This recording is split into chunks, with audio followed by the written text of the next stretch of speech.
प्रभु के भक्ति में लगाना चाहिए और प्रभु के भक्ति में लगा करके अपने जीवात्मा का कल्याण करना चाहिए। देखिए महात्माओं ने कहा कर्णधार सतगुरु नामा दुर्लभ साय सुलभ कृपावा।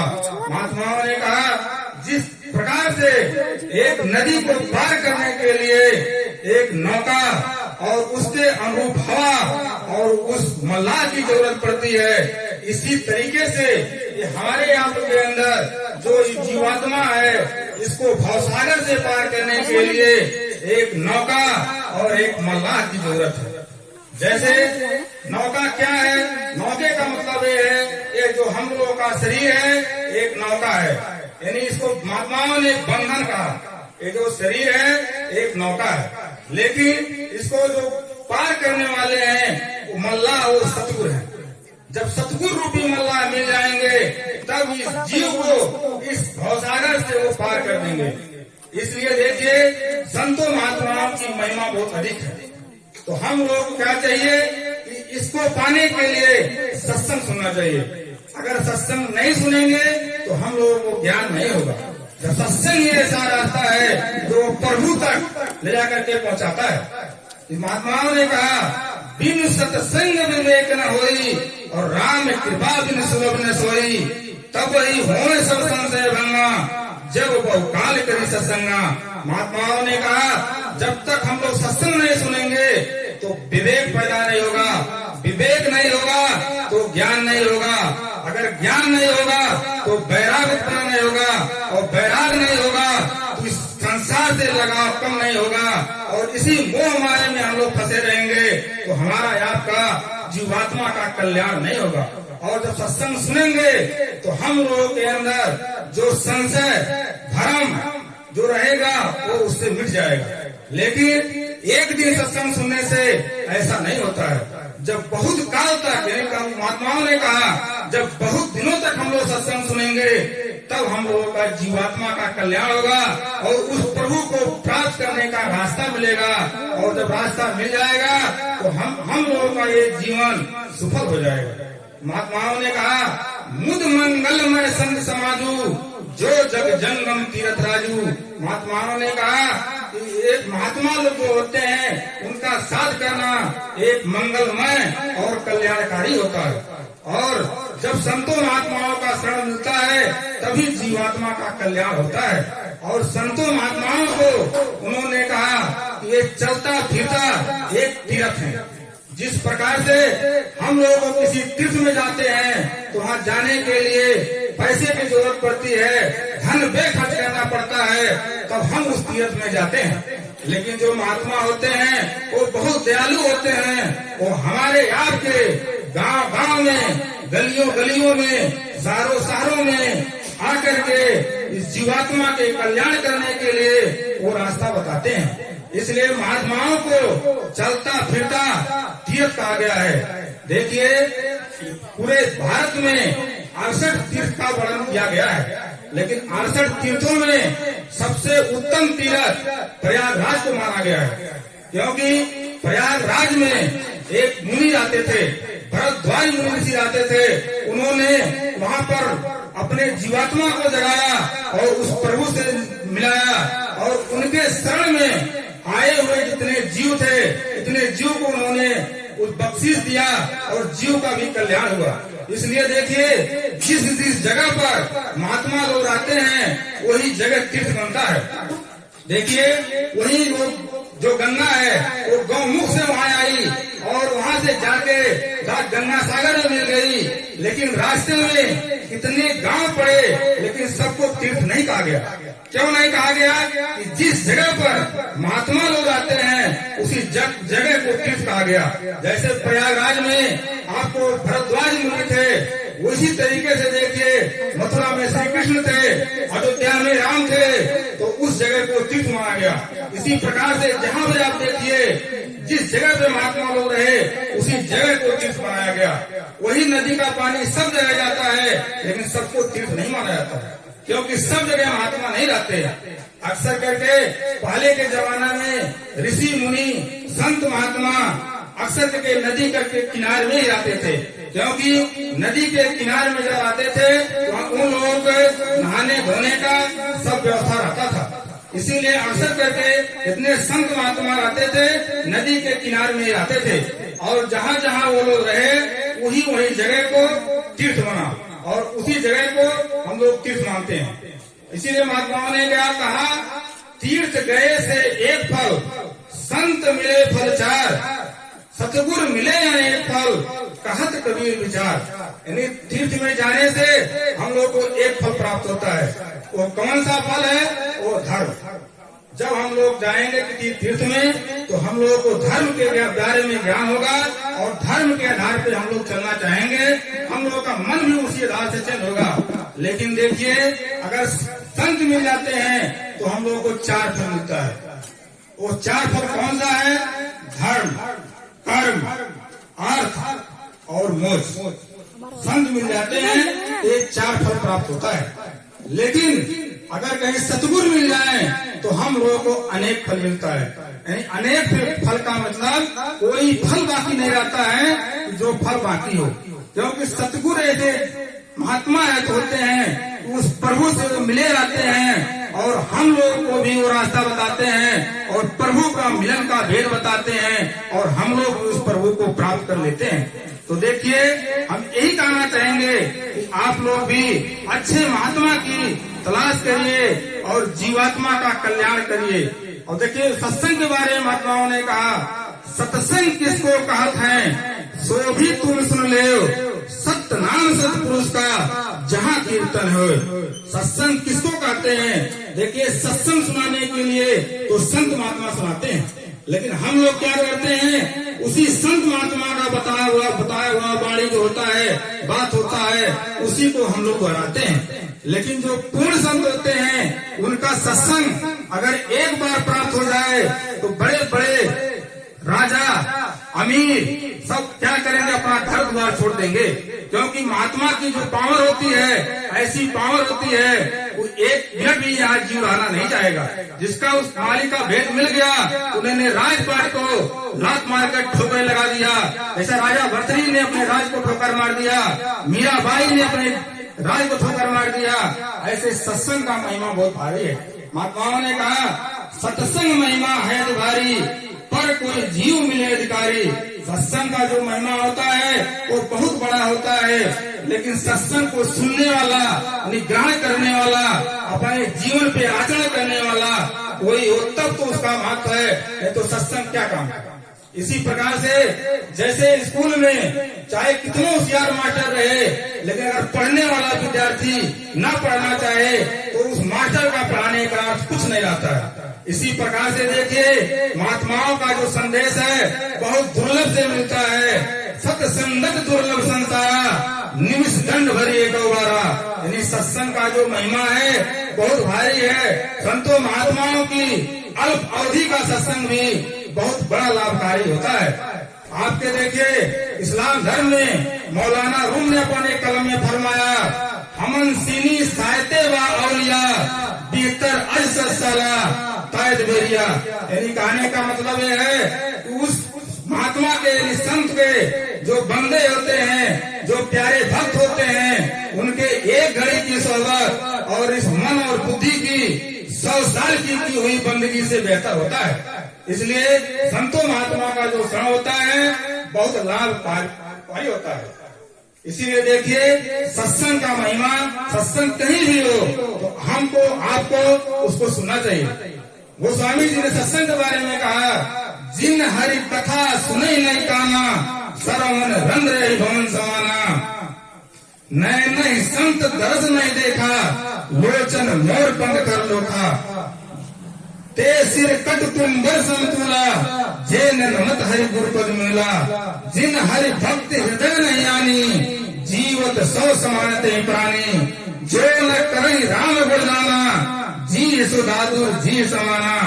कुलिस कठोर निपुण सोई छाती, सुन हरि चरित न जो हसाती। यानी कहने का मतलब, जिसने उस प्रभु का सत्संग और महिमा नहीं सुना, उसका जो एक कान है सांप के बिल के समान है, महात्माओं ने कहा। और देखिए, जिसके आँख उस प्रभु के दर्शन नहीं किया, ये समझ ले ये आंख जैसे मोर के पंख में तो नकली आंख बना रहता है उसके समान है। और जिसका ये सर यानी ये जो सिर है उस प्रभु के चरणों में नहीं झुका, उसका सिर है महात्माओं ने कहा तुमड़ी के समान है। और जिसके हृदय में उस प्रभु की भक्ति नहीं है, उस प्रभु की भक्ति की जगह नहीं है, वो समझ ले जीते जी मृतक के समान है। फिर उन्होंने कहा जिसने वो प्रभु का गुणगान नहीं किया उसका जो एक जीव है जैसे बरसात के मौसम में मेढक ट्र ट्र की आवाज लगाता है, सबको कष्ट लगता है, उसी प्रकार से वो आदमी का जो जीव है उसी के समान है। और जिसने उस प्रभु की भक्ति अपने हृदय में धारण नहीं किया, उसको प्रसन्नता नहीं हुई, वो समझ लिए उसके जो हृदय है बहुत कठोर है। इसलिए सत्संग का महिमा जो है बहुत भारी है। सत्संग कहीं भी मिले उसको ग्रहण करना चाहिए। इसी प्रकार से देखिए महात्माओं ने कहा कि सबसे जरूरी है अगर सत्संग को पाना है तो सबसे पहले हमको आपको सब लोगों को शाकाहारी होना जरूरी है। अगर शाकाहारी नहीं रहेंगे तो प्रभु की दया नहीं होगी, कृपा नहीं होगी, हम लोगों को सत्संग सुनने का अवसर नहीं मिलेगा। ये जो सत्संग है, ये जो सत्संग वो मालिक प्रभु की बात होती है, इसी से वो प्रभु का रास्ता मिलता है और सत्संग सुनने का और इस जीवात्मा का कल्याण करने का रास्ता मिलता है। तो हम यही कहना चाहेंगे कि आप लोग जो लोग शाकाहारी हो गए हैं और उस प्रभु का नाम मिल गया है, आप उस नाम के रास्ते पे लगे रहें। और जिन्होंने भक्ति को नहीं पाया, नाम को नहीं पाया, वो शाकाहारी पहले हो जाएं और उस महात्मा की तलाश करें और उनकी नाम की कमाई करें और जीते जी अपने जीवात्मा का कल्याण करें।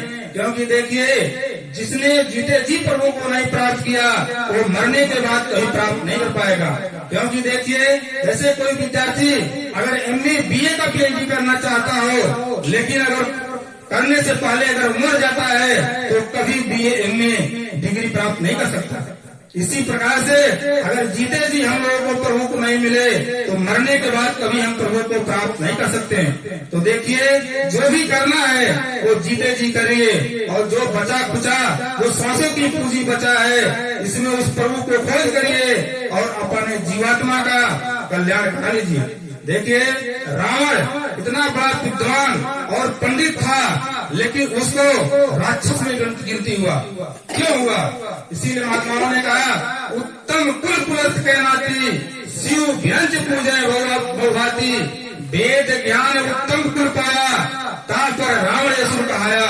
देखिए उसका जो बुद्धि विचार था वो ठीक नहीं था, वो नशे पान करता था और मांस मछली खाता था, इसलिए उसको रावण कहा गया, यानी उसको राक्षस गण में गलती हो गई।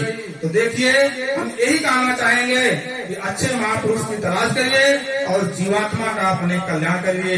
देखिए बकरी पाता खाती है, उसका खाल किया जाता है। माँ कबीरदास जी ने कहा बकरी पाता खात है ताकि खींची खाल, जो नर बकरी खात है ताकि कौन हाल। एक बकरी शाकाहारी जीव है तो घास फूस खाती है लेकिन हम लोग उसको भी खा जाते हैं। और जो जीव उस मांस को खाता है बताइए उसका क्या हाल होगा। महात्माओं ने कहा मीन मांस जो करे हारा 64 जन्म की देवतारा। तो देखिए हम यही कहना चाहेंगे कि आप लोग जो लोग अभी तक मांस मछली खाए आज से पढ़ कर लीजिए कि आज के बाद हम मांस मछली नहीं खाएंगे और अच्छे महापुरुष का तलाश करेंगे और अपने जीवात्मा का कल्याण करा लेंगे। महात्माओं ने कहा आगे का जो समय आ रहा है बहुत खराब आ रहा है, उससे बचने के लिए आपको शाकाहारी रहना बहुत जरूरी है। देखिए समय अधिक हो गया, संकेत मिल रहा है और हमारे कहने सुनने में कोई गलती हुआ होगा एक छोटा सा बच्चा समझ करके माफ कर दीजिएगा। यही कहते हुए हम आप सबसे हाथ जोड़ करके सादर जय गुरुदेव।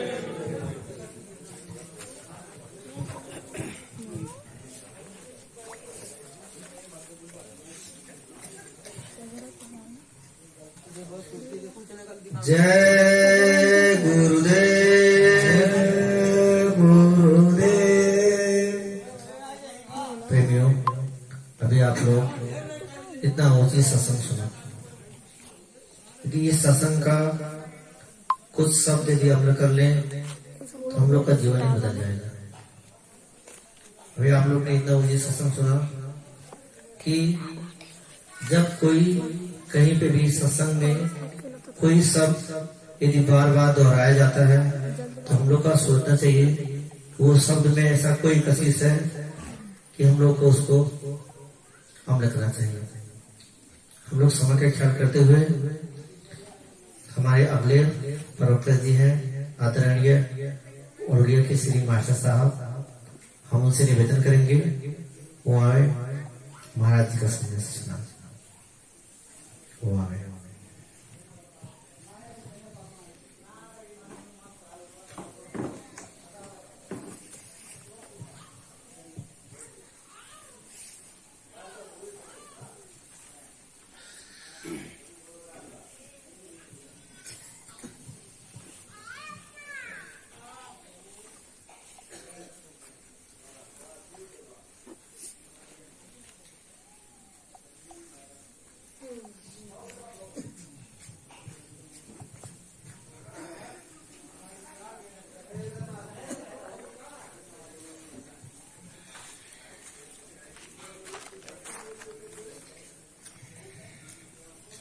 प्रेम से मालिक के नाम को उच्चारण करेंगे। जय गुरुदेव, जय गुरुदेव। सब स्वरूप में सर्वत्र विराजमान परम पूज्य स्वामी जी महाराज के श्री चरणों में कोटिन कोटिन मन वंदन करते हुए परम श्रद्धे वक्त के संत सदगुरु पूज्य महाराज जी के श्री चरण कमल में कोटिन कोटिन वंदन करते हुए इस धर्म सभा में उपस्थित सभी पिता तुल्य बुजुर्गों, माता तुल्य बाने, विद्वानों, हर धर्म हर मजहब के लोगों, बच्चों और बच्चियां, सबको सादर जय गुरुदेव। देखिए, हम सभी लोग सुख की खोज में दिनों रात विचर कर रहे हैं, लेकिन सुख हमको जहाँ मिलनी चाहिए वहाँ हम नहीं खोज रहे हैं। हम सुख खोज रहे हैं धन में, हम सुख खोज रहे हैं औलाद में, हम सुख खोज रहे हैं पत्नी में, और संसार के चारों तरफ नजर फैला जाए यही हम खोज रहे हैं। लेकिन सुख है कहाँ? महापुरुषों ने कहा कि सात स्वर्ग अपवरेग सुख धैर्य तुलाए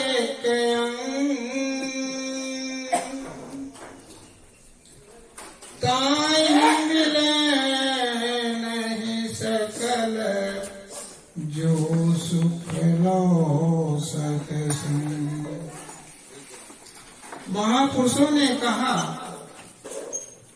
कि एक लव मात्र के सत्संग में जो सुख मिलता है,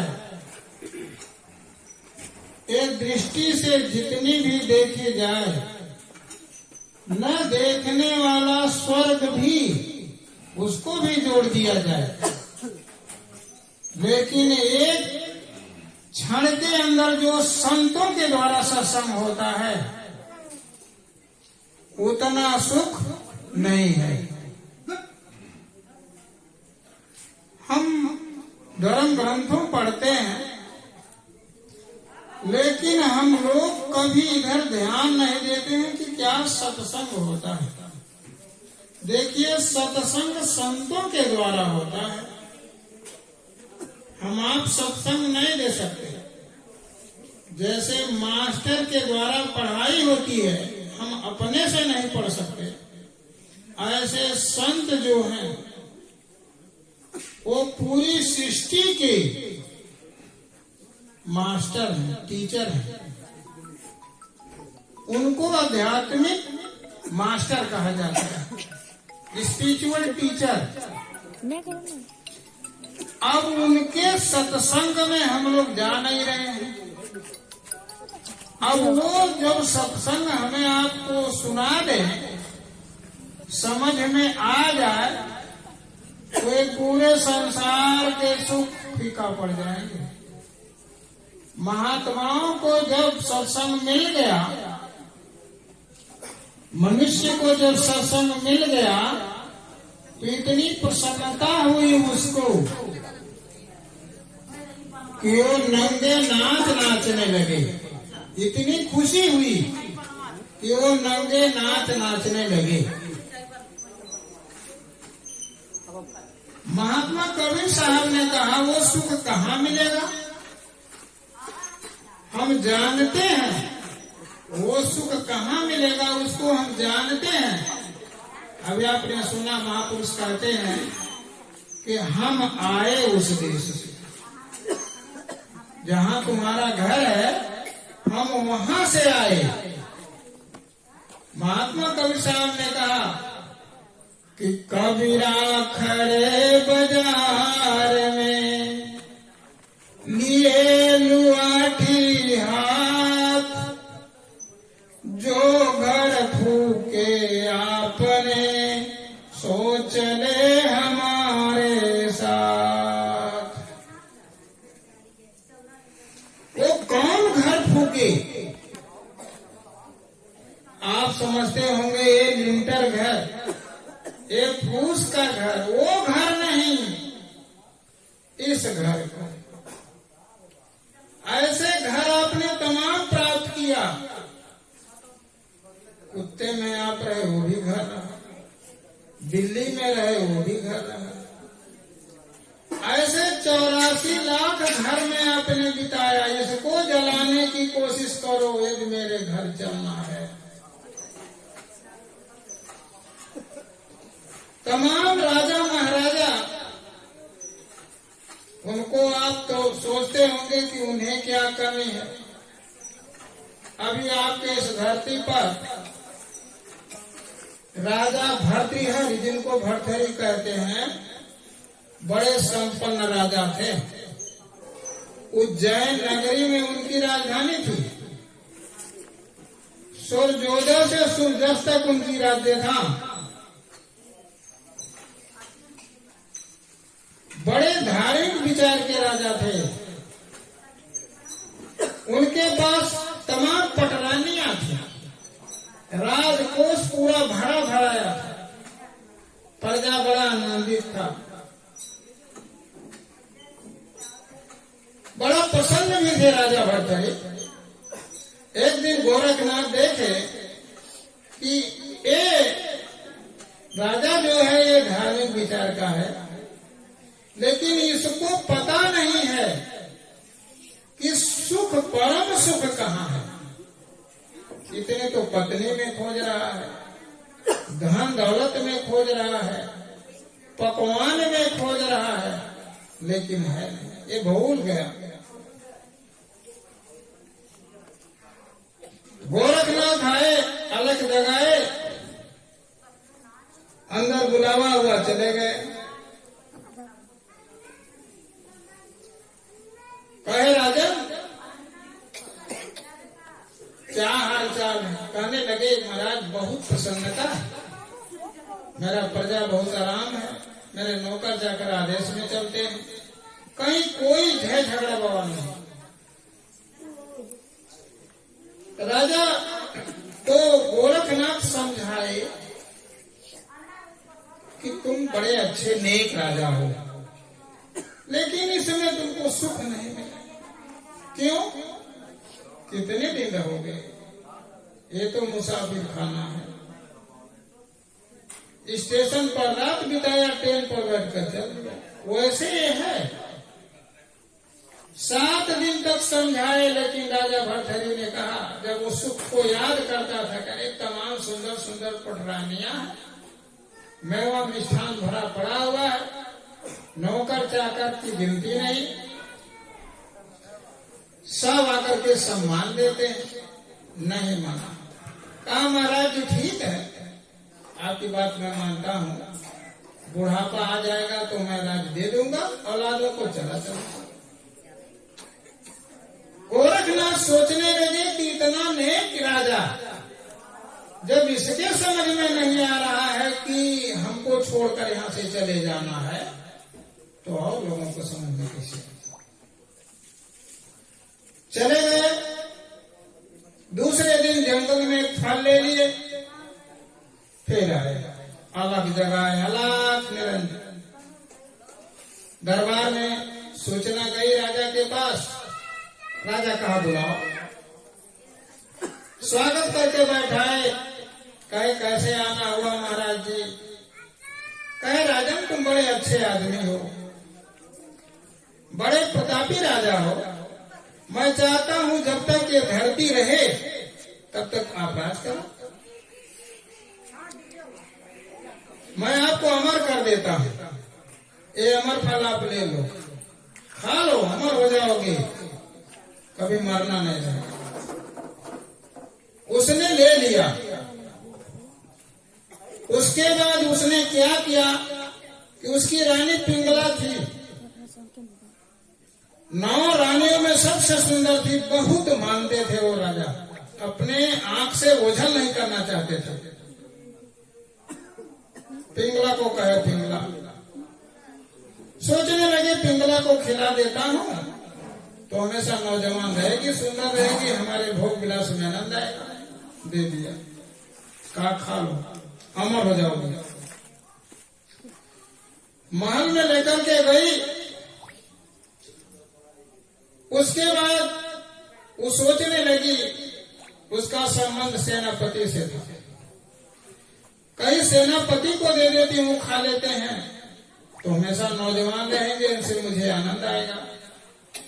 सेनापति का संबंध एक वेश्या से था। सेनापति ने वेश्या को दे दिया। कहा ये खाएगी, अमर हो जाएगी, सुंदरता बनी रहेगी। जब वेश्या ने इसको बढ़िया से समझी तो उसने सोचने लगी कि मैं इतने बुरे कर्म में फंसी हूं, मैं इससे छुटकारा पा नहीं सकती, इतना बुरा तो कर्म है ही नहीं, मैं अमर होकर के क्या करूंगी, जब दिनों रात मेरा यही पेशा व्यवसाय, मेरा राजा धर्मात्मा है, उसको दे देती हूं, अजर अमर हो जाएगा, अखंड धरती का राज्य करेगा, सबको सुखाल रखेगा, पूरे प्रजा को। ऐसे राजा की जरूरत है। उसने ला करके राजा भर्तृहरि को फल दे दी। कही सरकार ये मेरे तरफ से आपके लिए तोहफा है। राजा भर्तृहरि पूछने लगा, अरे क्या चीज है? वो तो पहचान गया। कहीं उसने कि सरकार ये अमर फल है। कहां से पाई तू? साहब मैं तो वेश्या हूं, दुनिया जानता है, आपके सेनापति मेरे पास आते जाते हैं, कहीं से पाए होंगे। तो मैंने सोचा मैं क्या करूंगी, इसको अमर होकर के मैं क्या करूंगी, ऐसे घिनौने काम में फंसी। आप खा लो राजा साहब, अमर हो जाओगे, बड़े नेक इंसान आप, ऐसा राजा धरती पर न आएगा, फिर नहीं आएगा, हमेशा आप रहोगे। राजा अंदाज लगाने लगा, सेनापति पाया कैसे? बेशक रानी का सब सेनापति से है। दरबार के अंदर आना जाना ये लोगों का होता, बड़े लोगों का। सेनापति को बुलवाया। कहा सेनापति? कहा हाँ सरकार। कहा तुम तो बड़े वफादार नौकर मेरे हो। कहा अरे सरकार मैं जान देने को तैयार। कहा ये फल रानी से तूने पाया है, मैं सब पता लगा लिया। अब उनकी सारी खून पानी बनने लगी। अरे राजा तो ऐसे नहीं होता। कहा मैं सब पता लगा लिया, तेरा संबंध रानी से। अब फिर उनकी तो आदेश दिया बंदी बनवाएंगे। चले गए कटघरे के अंदर, रानी को बुलाया उसने। कहा पिंगला कहीं हाँ मना। कहा तू मुझे कितनी मानती है? कहे सरकार आपके पसीने निकल जाए तो मेरे लहू बहेंगे। कहा वाह, यही तो होना चाहिए। अच्छा पिंगला एक बात बताओ, तुमको मैंने फल दिया था, तू खा ले? उसने कही सरकार तुरंत। राजा भरथरी ने कहा नहीं, हमको शंका लगा। कहा ऐसा? कहा पिंगले फल कहां से आ गया मेरे पास? थर थर थर थर क्रोध में कहा हटा इसको।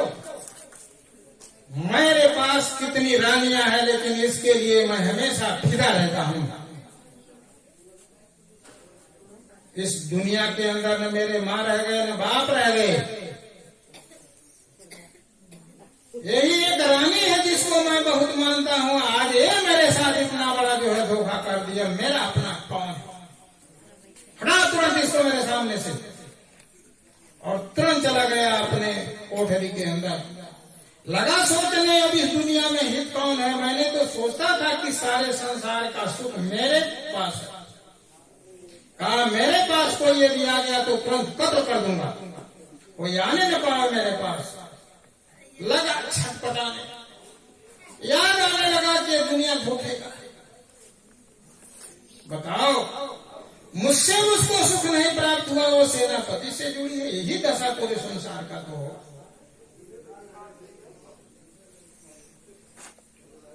आंखें में आंसू भरता था। पूछने वाला याद आने लगी महात्मा की बात।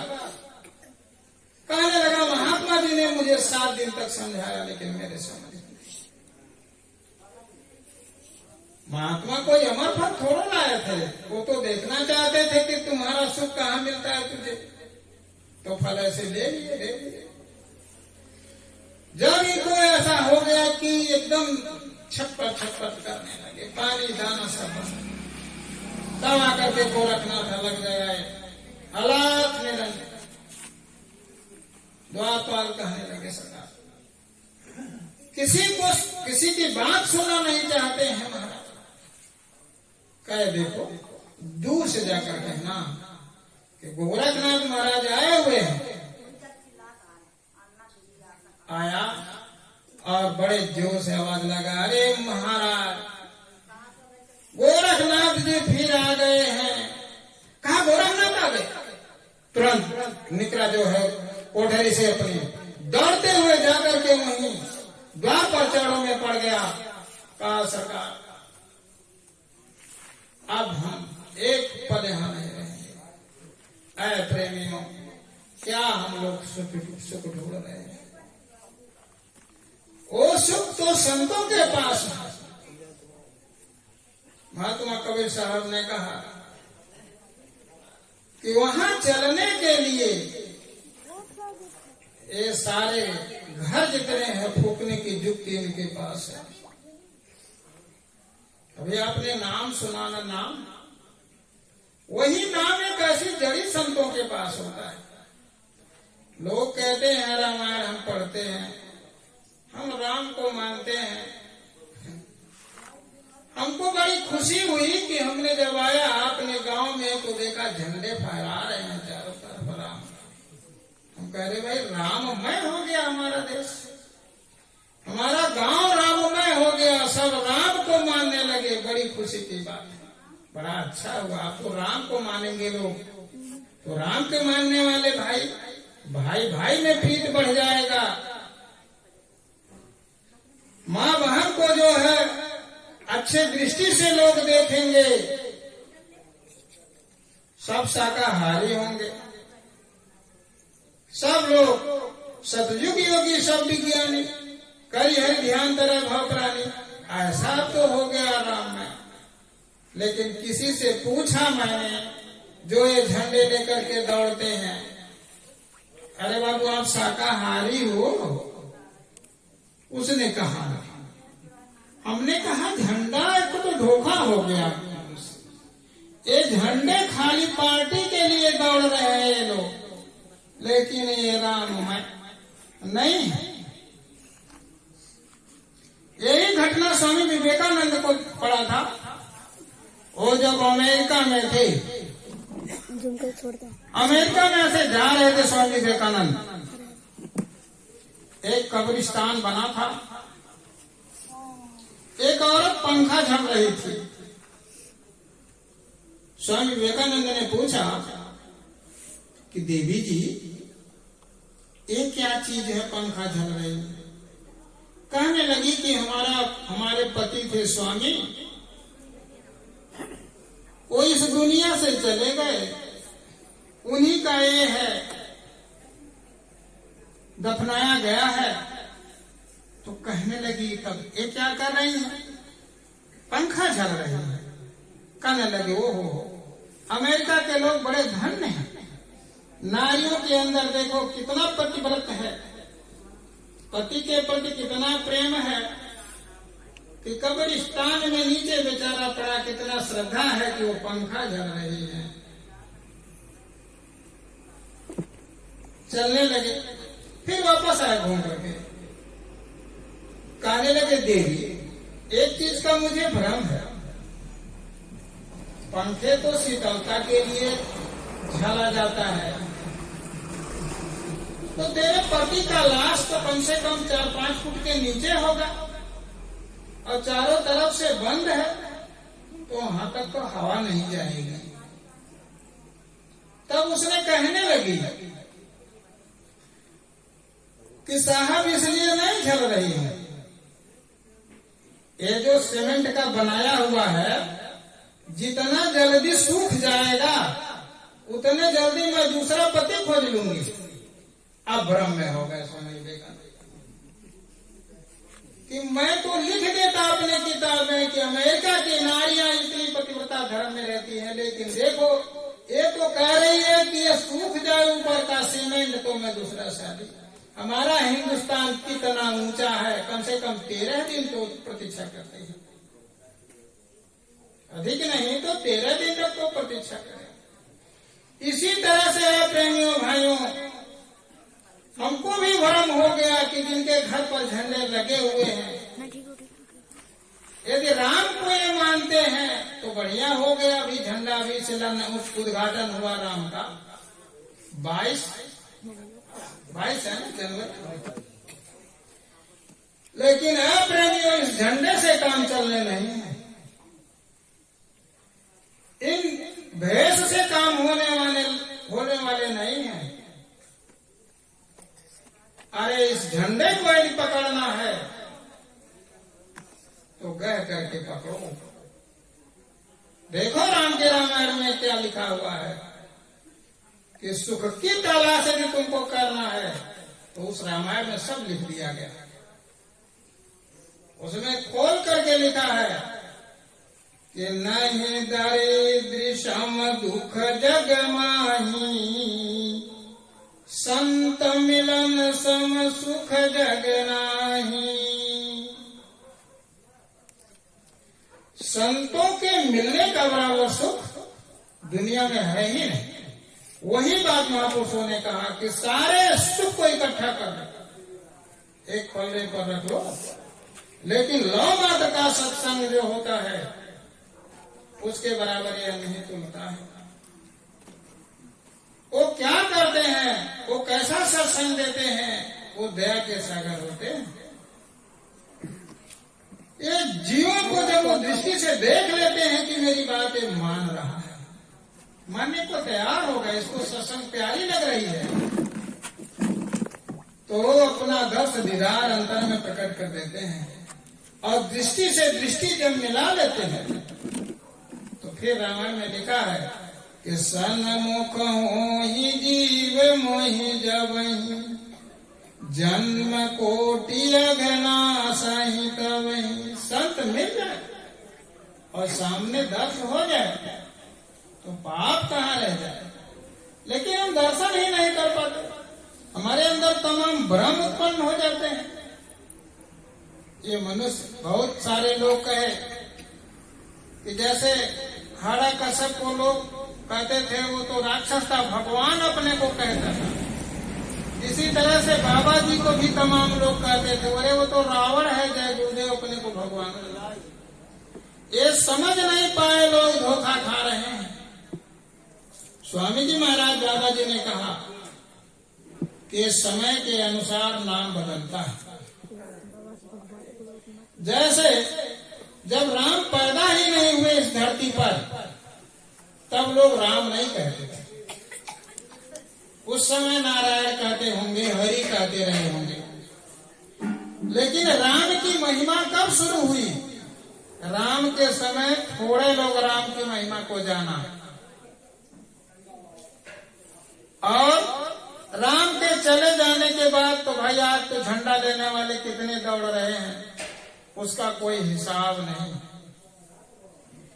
लेकिन महापुरुष कहते हैं कि हर नाम का एक अवधि रहता है, एक सीमा रहता है। जब तक राम रहे तब तक राम का वह नाम ने काम किया।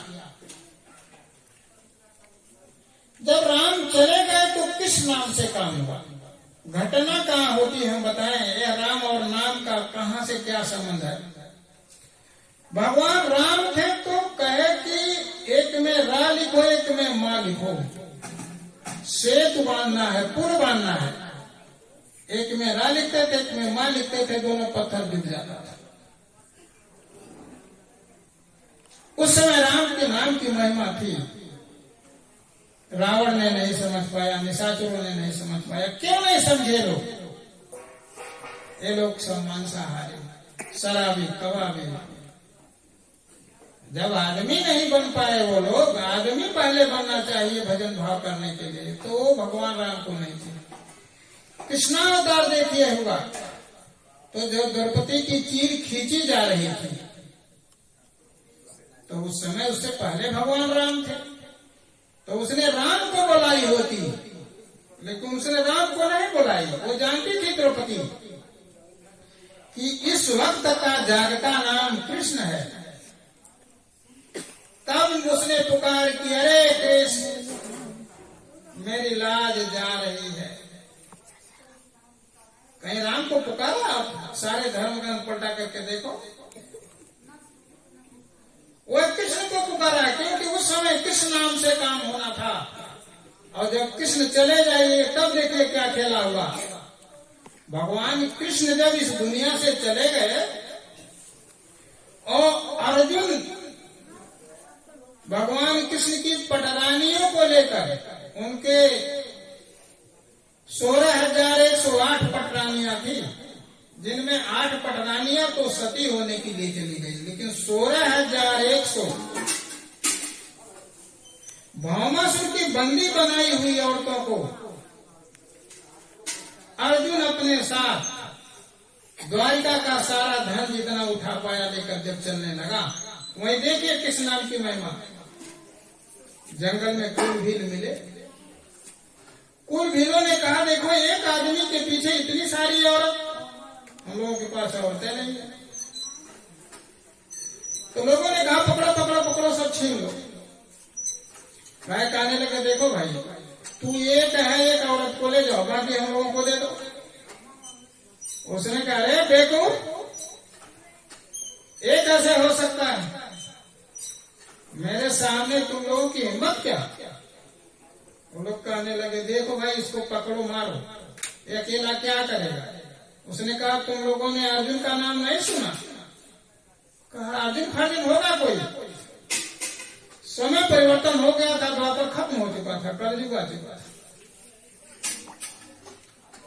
अर्जुन ने बाण चढ़ाया कि मार करके सब खत्म कर दूंगा। मैं तो वही अर्जुन हूँ जिसने 18 दिन के अंदर महाभारत में सारे अदाताएं योद्धाओं को खत्म कर दिया। मैंने जब बाण चढ़ाया उस धनुष पर, जब छोड़ा बाण उसने पकड़ लिए वो कुल भीलों ने और मारा, ऐसे चट से टूट गया, संधि जैसे टूट गया। तब अर्जुन सोचने लगा अरे तब उसको याद आई कि पुरुष बलि नहीं होत, समय होत बलवान, भील गोपियां हर लियो, वही अर्जुन वही बाण। कृष्ण का भी वो नाम का समर्थ खत्म हो चुका। सारे महापुरुषों ने कहा अरे नाम नाम सदा संतन अधीना,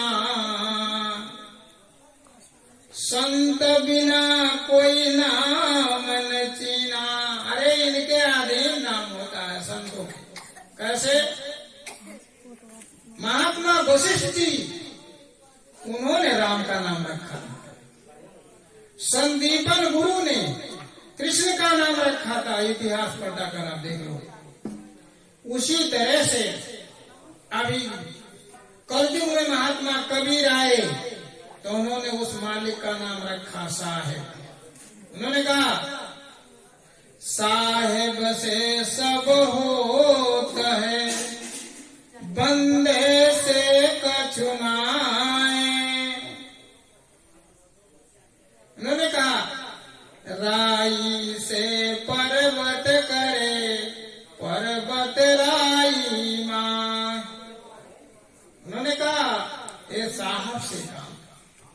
अब यही राई से पर्वत कर सकते हैं वो साहब, और पर्वत को राई कर सकते हैं।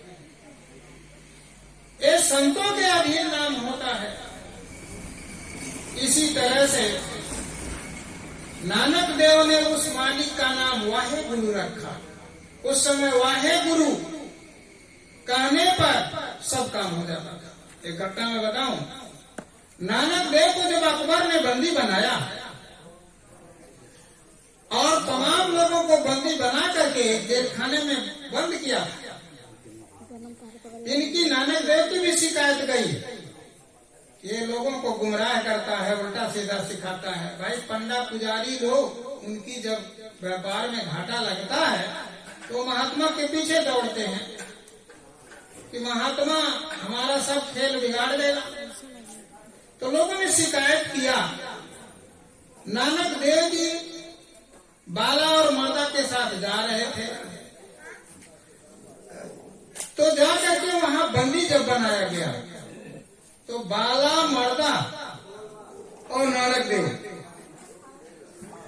इन सबके सर पर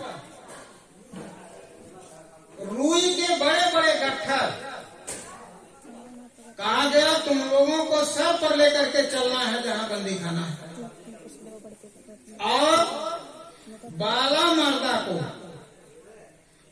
घोड़े, बड़े बदमाश घोड़े, उनके हाथ में रस्सी पकड़ाया गया कि अगर जो घोड़े भाग गए तो तुम लोगों का हत्या कर दिया जाएगा। अब वो कहे गुरु महाराज की दया है, चाहे घोड़ा भागे चाहे जो। गट्ठा सर पर लेकर चलने लगे, अब वो हाथ से घोड़ा लेकर के चलने लगे। तो नानक देव जी ने कहा कि बाला, कहे हाँ गुरु जी। कहे अरे भाई रबाना तो बजाओ। रबाना तो जानते हैं ना आप? वही रबाना बजा करके वो कीर्तन करते थे। नानक देव समझाते थे लोग।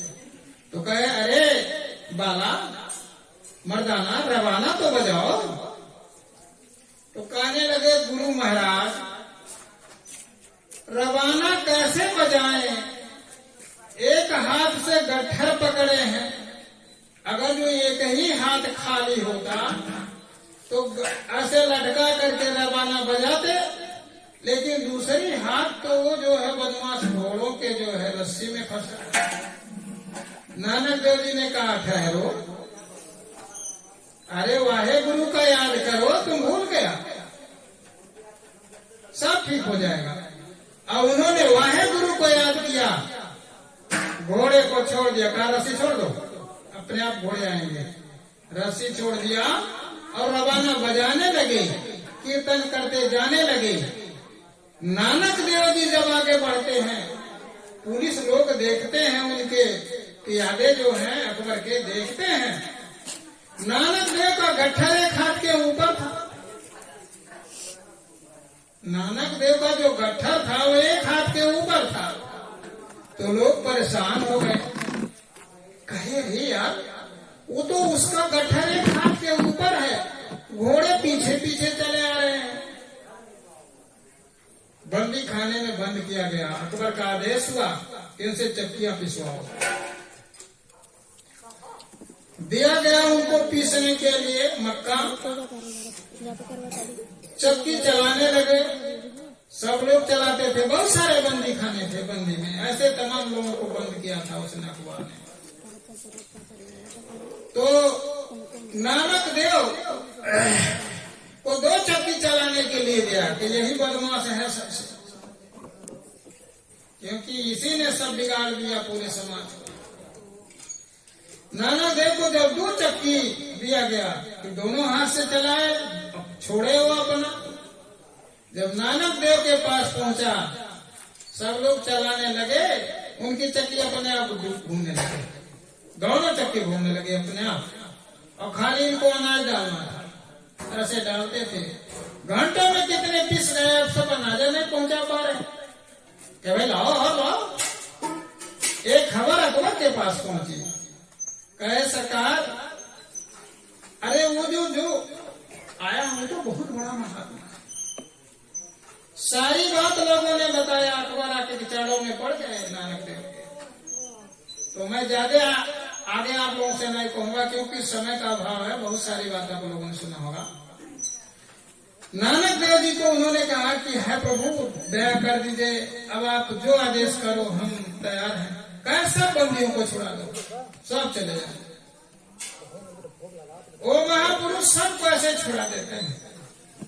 देखियो प्रेमियों, आप सभी लोगों से हमारा प्रार्थना है, निवेदन ये है कि मानो अनमोल शरीर जो आपको मिला है, इसी में देवी देवता बैठे हैं, कहीं नहीं जाना है। रामायण पढ़ के विद्वान होंगे, वो पढ़ना पलटा में उत्तरकांड में लिखा है 33 करोड़ देवता इसमें रहते हैं। यदि आप छठ माई को पाना चाहती हैं तो इसी में खोज लो, मिल जाएंगी वो। लेकिन महापुरुष कहते हैं 33 करोड़ देवता आपके हित के कोई काम नहीं कर सकते, ये भी विषयी हैं, संसारी सुख में ये भी फंसे हुए हैं। जब राजा इंद्र व्यभिचार के लिए अहिल्या के साथ गलत किया तो तुम स्वर्ग की क्या आशा ले बैठे, वहां भी न्याय नहीं मिलेगा तुमको। तुम्हारा अपना जो घर है वो महात्मा जानते हैं, वो इसी के अंदर मिलेगा। महात्माओं ने कहा कि जो तिल माही तेल है, जो चकमक में आग, तेरा साईं तुम में है, जाग सको तो जाग। तुम्हारे अंदर तुम्हारा मालिक। और 33 करोड़ देवता के विषय में भी रामायण है, तो विश्वास नहीं, उसमें लिखा है इंद्री द्वार झरो खाना, ताता सुर बैठे कर थाना। उनकी यहाँ तमाम चौकियां बनी है, 33 करोड़ देवता इसी में। जिन गणेश का आप पूजा करते हो द्वार पर ऐसे लगा देते हो। अभी मैंने एक जगह देखा, मुझे बड़ा हंसी आई कि जिनकी पूजा करना उनको कर नहीं रहे हो, अपने घर की खबर नहीं तुमको है। गणेश जी का स्थान कहाँ है? धर्म ग्रंथ वेद पुराणों में देख लो। वो गणेश जी तुम्हारे जहाँ तुम टट्टी करते हो वहाँ उनकी निवास है, गुदा पर। वो 4 दल के कमल है वहाँ। जिन ब्रह्मा को आप खोजते हो, जहाँ पेशाब करते हो आप, वहाँ का स्थान है उनका, ब्रह्मा का। वो जो है 6 दल कमल है। जिन विष्णु को आप तलाश करते हो, वो नाभि में उनका है, वो 8 दल कमल है। लिखा गया है, आप पढ़ो संस्कृत में। शांताकारं भुजगशयनं पद्मनाभं सुरेशं विश्वाधारं गगन सदृश्यं मेघवर्णं शुभांगं लक्ष्मीकान्तं कमलनयनं योगिभिर्ध्यानगम्यं वन्दे विष्णु भवभयहारं सर्वलोकैकनाथं। वहां उनकी स्थान है। भगवान शंकर के विषय में लिखा है, वो कह रहते हैं हृदय में जो 12 दल कमल है। आ गया है कर्पूर गौरम करुणावतारम संसार सारम भुजगेन्द्रहारम सदा बसंतम हृदयारविंदे। मैं अपनी बात नहीं कहा, आपके ग्रंथों में लिखा सका। हृदयारविंदे भवम भवानी सहितम नमामि। पार्वती शिव का मैं नमस्कार करता। अभी आप तमाम लोग गिरैया लोग गाते हैं, समझते नहीं हम क्या कह रहे हैं। उसका कहते हैं कि सदा भवानी दाहिने, एक कंठ में भवानी रहती है, यहीं से उनको गिरा जाते हैं। सदा भवानी दाहिने सन्मुख रहे गणेश, तीन देव रक्षा करें ब्रह्मा विष्णु महेश। सब आपके अंदर है, आप क्या भरम है।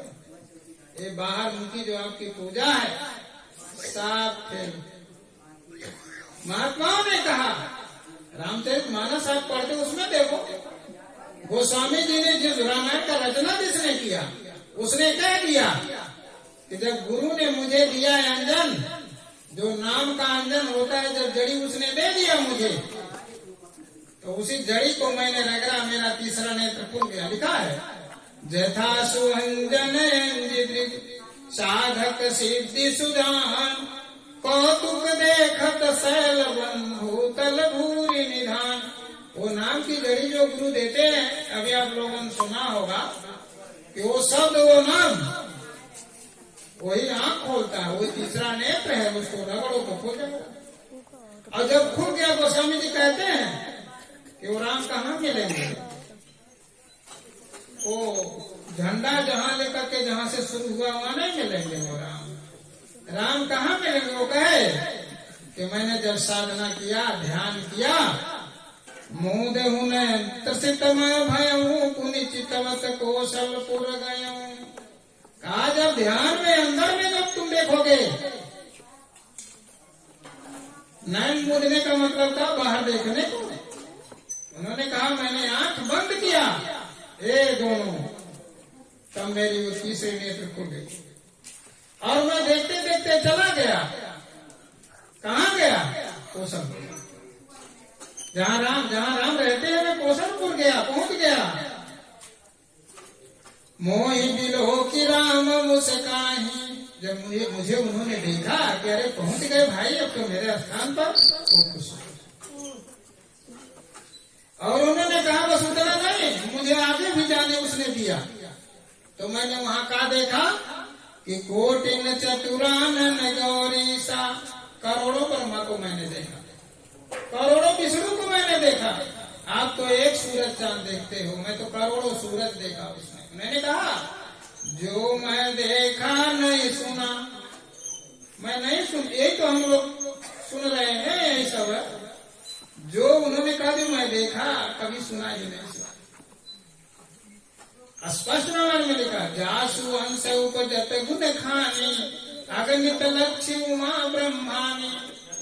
अरे उस मालिक के अंश से करोड़ों ब्रह्मा, करोड़ों शिव सब प्रकट हुए।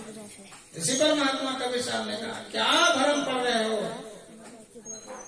घट में राम निहारा साधो, घट में राम निहारा। उन्होंने कहा ऐसे नहीं देखा मैंने।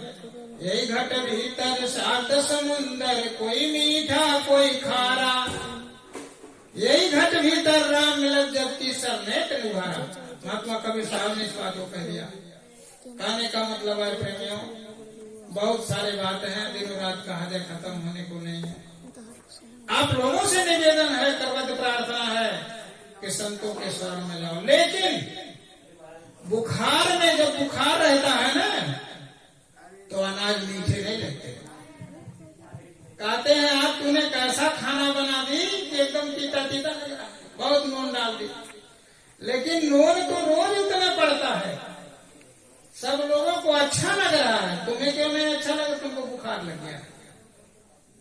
भोजन तो मीठा है, तुम्हारे मुख का जायका खराब हो गया, क्यों? बुखार लग गया। इसीलिए आपको समझ संतों की बारी नहीं आ रही है कि बुखार चढ़ गया। वो कौन सा बुखार चढ़ा? आप मांस खाते हो, शराब पीते हो, चोरी करते हो, बेईमानी करते हो, ठगी करते हो, व्यभिचार करते हो, अन्याय करते हो,